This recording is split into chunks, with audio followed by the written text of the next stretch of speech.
1.5 বছরের শিশুকে বাড়ির উঠোন থেকে টেনে হিঁচড়ে নিয়ে যায় শিয়াল। কিছুক্ষণ পর প্রতিবেশীরা টের পেলে শিয়াল পালালেও পাশের জঙ্গলে মৃত অবস্থায় পাওয়া যায় শিশুটিকে। শিয়ালের কামড়ে মারা যায় শিশু আরাফ।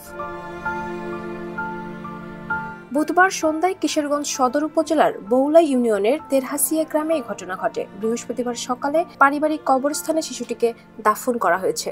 নিহত আরাফ ওই গ্রামের লিঙ্কন মিয়ার ছেলে।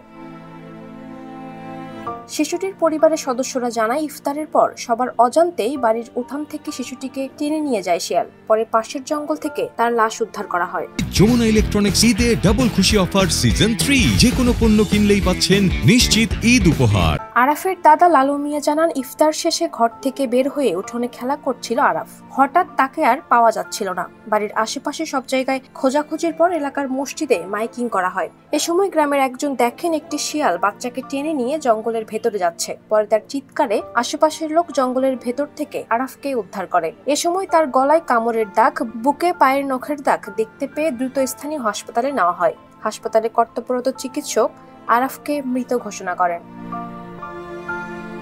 এ বিষয়ে কিশোরগঞ্জ সদর মডেল থানার পরিদর্শক টুটুল উদ্দিন বলেন, পরিবার ও স্থানীয়দের কাছ থেকে ঘটনার বিবরণে জানা গেছে শিয়ালের কামড়ে শিশুটির মৃত্যু হয়েছে।